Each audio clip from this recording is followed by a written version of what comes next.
Welcome to another video. In this video, I'm going to share 8 bad habits that make you instantly unlikable, or 8 mistakes that you are making that is going to kill your charisma. If you are struggling with relationships and social skills, then chances are you're making some of these mistakes for sure. And I can bet that most of you would be making almost all these mistakes. So listen carefully to each and every point and let's dive in the video. Charisma is one of those mysterious qualities that everyone recognizes, but very few can clearly define. Some people seem to effortlessly win others over, while others, despite having good intentions, end up rubbing people the wrong way without even realizing it. It is possible to have a good personality, have decent communication skills, but if you are making those mistakes, you risk pushing people away. The truth is, charisma isn't magic. It's not that some people naturally have it and some people don't. It is behavioral and it can be learned. It is made up of subtle habits, tones, and expressions. These things determine whether people lean towards you or away from you. So let's break down the 8 bad habits one by one that kill your charisma and learn what you can do instead. Number 1, assuming negative intention in an ambiguous situation. Sometimes when people make a vague comment, or if sometimes people tease you playfully, you might instinctively assume that they are being rude or judgmental. Maybe when a friend says something like, "Wow, you are really dressed up nicely today, huh?" And you snap back at, "What do you mean? I do I usually look bad?" So if you ask this question, if you respond this way, then it's concerning. You might think that this is just an innocent question, but without the right tone or smile, it sounds defensive or insecure. Even if you want to be sarcastic, you have to do it the right way. Sarcasm requires a tell. It means your voice, expressions, or energy has to signal that you are clearly joking. Without that, people assume that you mean it literally. So, when your partner sometimes teases you lightly and you overreact, you kill the flirtatious or the playful vibe, and this is a problem. In networking, if you take feedback or questions too personally or seriously, as if people are trying to attack you, again, this is another problem. In social groups, this habit can create tension because other people feel that they always have to walk on eggshells around you, which is another problem. So, here is the solution. When someone's tone is unclear, assume positive intent. When you're not sure about something, assume positive intent. Even if someone is being snarky or even if someone's trying to be oversmart, respond with calmness, humor, or curiosity. Doing this can diffuse the situation and make that person respect you more. If you do this, you will come across as grounded and confident. Understand that most people are not really trying to insult you or attack you. So stop interpreting every ambiguous comment as an attack. Mistake number 2, trying too hard to grab all the attention to yourself.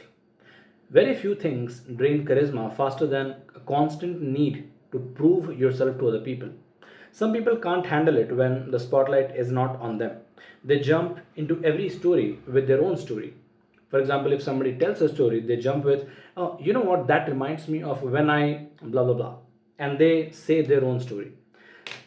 If even if they're trying to brag, what happens is they try to brag under the guise of, "I'm just sharing my experiences." They always try to one up or compete for attention and spotlight. In dating, this feels like a performance instead of a connection. In professional networking, it makes you seem self-centered rather than collaborative. Charismatic people know that real confidence doesn't come from competing, it comes from amplifying others and being collaborative. They are secure enough to let someone else shine without feeling threatened. For example, if a friend mentions that they have just finished a marathon, resist the urge to say, "Oh, yeah, well, I did that 2 years ago." Instead, celebrate them. "That's awesome." By saying something like, "Hey, you know what? That's great. Congratulations. What was your favorite part of the marathon?" Or you can also help by saying something like, "That's great. That's a huge achievement. If you need my help, I will always be there for you." You will be remembered as someone supportive, not competitive, if you do these things. The lesson here is true confidence doesn't need constant validation.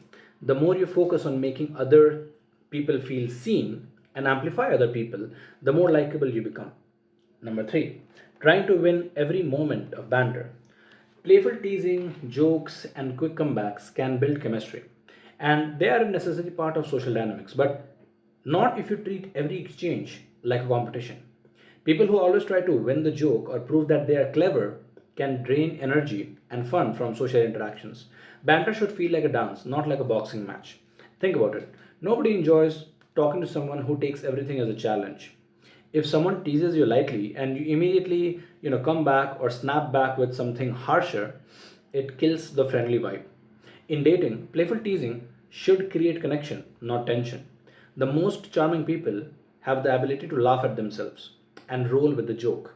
So, stop trying to win every interaction. It's not a battle. Instead, focus on playing along.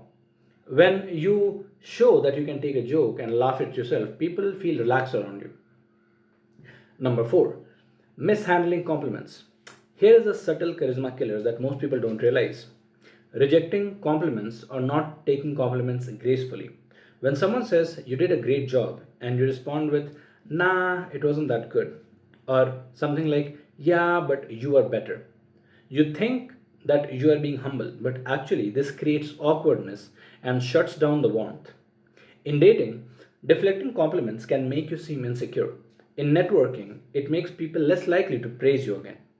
So, the solution is when someone gives you a compliment, receive it gracefully. Learn to receive compliments gracefully. Just by saying a simple thank you that means a lot is enough. You can also reflect it back and give credit to the person by saying something like, thanks, the project was much more fun with you.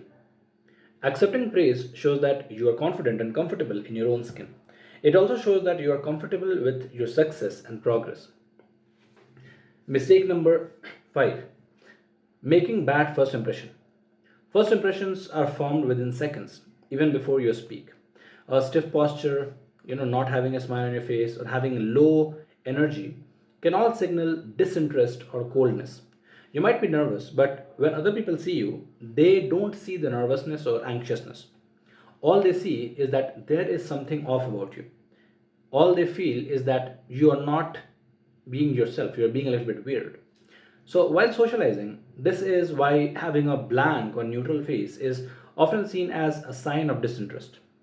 In networking or influence building, failing to greet people warmly can make you seem arrogant or closed off. So, the solution is simple: lead with warmth, openness, and friendly tone. Make sure that the simple things like smile, making eye contact, and engaging people, who are around you with curiosity and friendliness is there. Your body language introduces you, and your energy also introduces you much before than words ever do. Mistake number six, reacting defensively to laughter. Let's say that you're pitching an idea, telling a story, or sharing a bold goal, and someone laughs at you. You instantly feel judged and you rush to defend yourself. You say something like, no, seriously, this will work, listen to me. Or something like, why don't you hear it first before laughing? That reaction kills your authority and charm. Instead, the laughter is a sign of interest.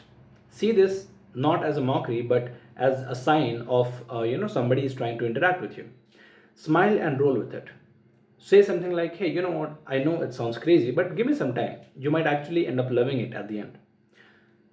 Being funny and taking things playfully keeps people on your side, even those who are very tough to impress. In relationships, having the ability to laugh at yourself is very attractive. It shows that you are emotionally secure. In leadership, influence, it shows that you have confidence in your own vision. You get to decide whether people are laughing at you or with you. So choose to respond to laughter as a playful part of the conversation, not as an attack. Mistake number seven, hiding weakness instead of owning them. Ironically, trying to appear perfect makes you less trustworthy. When you never admit to a fault or show vulnerability, people sense that you are hiding something. It creates an emotional distance and it kills relatability. In social dynamics, pretending to be flawless feels fake and unapproachable. In leadership, it creates distrust because your team knows that nobody is perfect. People respect honesty. They can connect with someone imperfect but sincere, but never with someone who's pretending to be invincible. The fix is simple: be open about small weaknesses or learning moments. You don't need to overshare, just be like a real person. Say things like, hey, you know what, that's not my strong suit, but I'm trying my best. Or say things like, hey, you know what, I remember one time I messed up, but here is what I learned. Mistake number 8, attacking a person instead of their action or their argument. When a conflict arises, charismatic people separate the person from the problem. Uncharismatic people, on the other hand, they get personal. They say things like, you are so responsible, instead of saying things like, I wish you had called me and asked me how to do this properly. Personal attacks and criticism trigger defensiveness and escalate aggression. So, in social dynamics, this looks like blaming, saying things like, you never listen to me or you never understand me. So, if you want to express your feelings better, instead of saying that, say, I feel unheard when you do this, or I feel that you're not taking my feelings seriously. In work or networking, it ruins relationships because people remember how you made them feel during disagreements, which are going to happen a lot as you grow. So you have to learn how to handle conflict and disagreements and criticism properly. So here is the solution: address actions, not their identity or character or personality. If someone's late, then say things like, when you arrive late, it throws everybody off the schedule. So please make sure that next time you're on time. This is specific and respectful, and the other people can take this criticism. It keeps communication constructive and prevents people from getting into fights or getting into disagreements that lead nowhere. So, I hope that you enjoyed the video. And here are the final things that I want to tell you. Most people who come across as likable aren't really bad people. They're just unaware of how their tone, timing, or defensiveness affect others. Charisma isn't about impressing people, it's about making others feel good about themselves when they are with you. When you replace these bad habits with calm, confidence, curious, and warmth in your presence, then you'll notice that other people will gravitate towards you.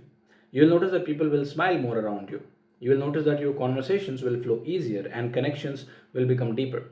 This is how you become actually charismatic and likable.